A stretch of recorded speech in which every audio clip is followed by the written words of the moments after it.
Bismillahirrahmanirrahim. Assalamualaikum warahmatullahi wabarakatuh.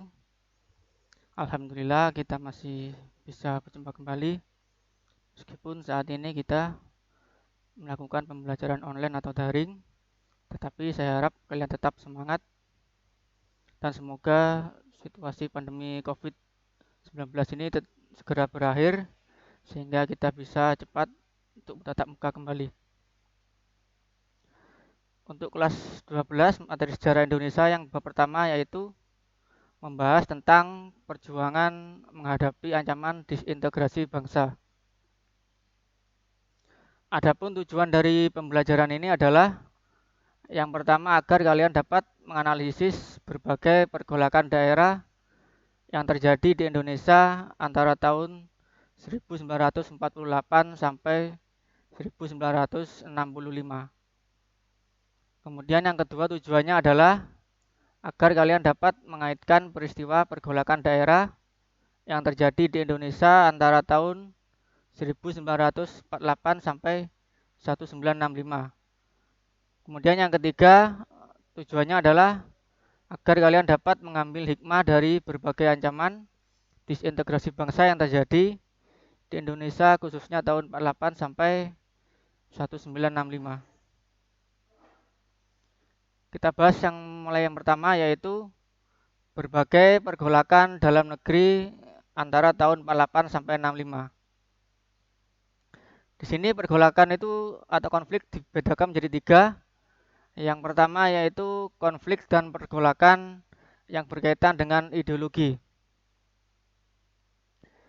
Di sini konflik yang berkaitan dengan ideologi yaitu maksudnya adalah konflik yang menyerang dasar negara Indonesia, yaitu ideologi Pancasila.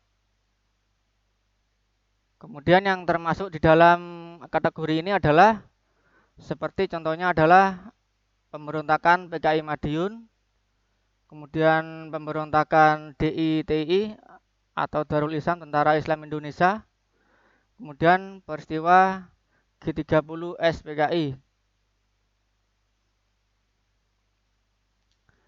Di sini PKI merupakan bukanlah partai yang baru karena sudah ada sejak tahun 48. PKI yang pertama ini didirikan oleh Musso.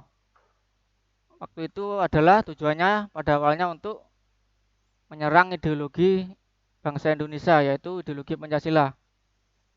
Di mana mereka itu ingin memiliki cita-cita ingin menjadikan Indonesia sebagai negara berideologi komunis.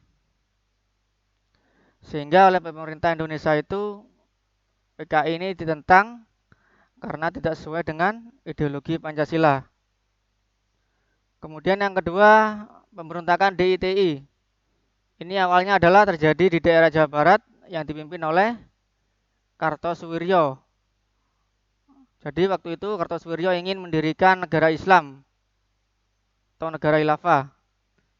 Ini sangat tidak sesuai dengan ideologi Pancasila, yaitu ideologi persatuan, karena di Indonesia itu ideologinya adalah meskipun berbeda-beda tetap kita satu jua.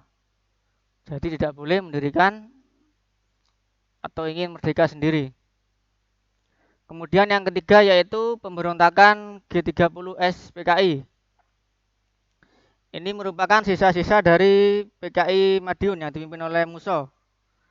Ini waktu itu yang berhasil lolos yaitu pimpinannya adalah DN Aidit.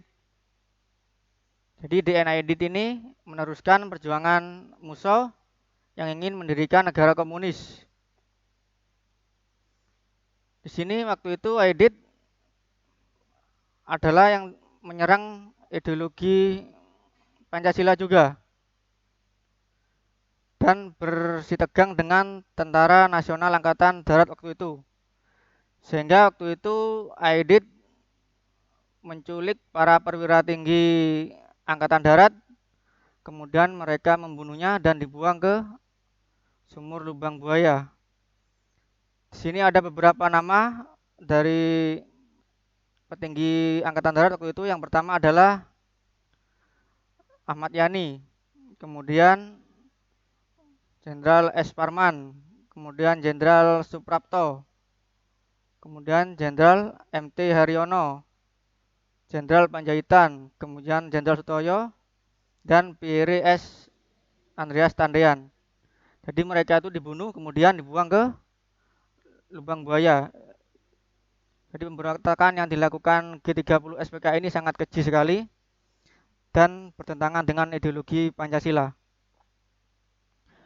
Kemudian yang kedua yaitu konflik atau pergolakan yang berkaitan dengan kepentingan.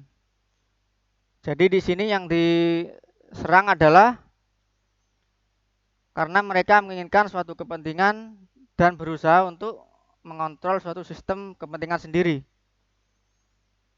Contoh dari konflik ini antara lain pemberontakan APRA atau Angkatan Perang Ratu Adil.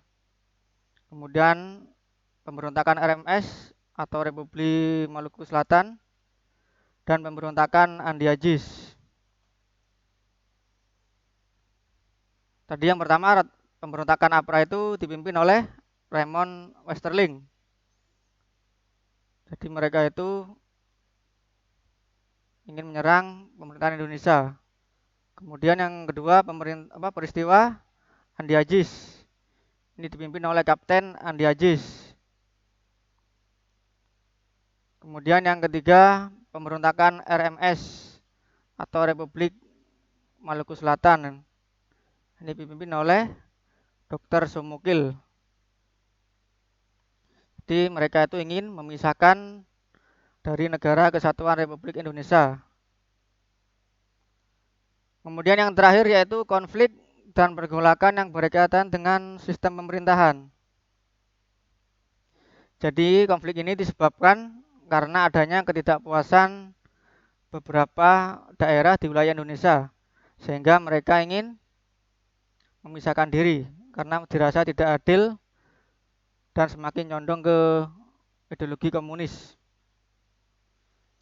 Contoh dari konflik ini adalah antara lain PRRI atau Perjuangan Revolusioner Republik Indonesia, kemudian Permesta, Perjuangan Rakyat Semesta, dan persoalan negara federal atau berdirinya RIS atau Republik Indonesia Serikat. Jadi munculnya PRRI itu tadi bermula dari adanya persoalan dalam tubuh Angkatan Darat, sehingga mereka ingin memberontak dan memisahkan dari negara Indonesia. Kemudian negara RIS ini didirikan oleh Serikat karena ingin memisahkan diri juga. Ini terjadi tahun 1945 sampai 1950. Jadi tujuannya RIS ini hanya sebagai untuk mendirikan Indonesia sebagai negara boneka. Jadi yang mengontrol pemerintahannya itu tetap sekutu. Jadi Indonesia hanya dimanfaatkan saja waktu itu. Itulah tadi ketiga konflik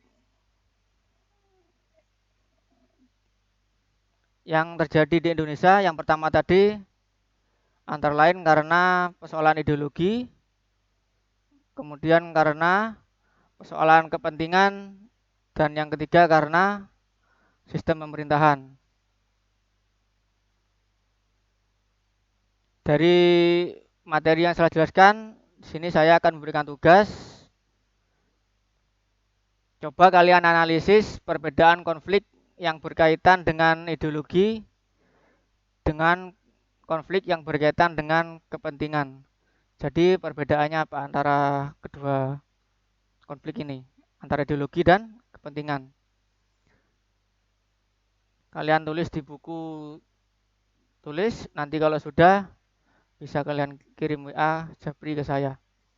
Demikian pembelajaran untuk hari ini. Kita lanjutkan materi selanjutnya minggu depan. Saya akhiri. Wassalamualaikum warahmatullahi wabarakatuh.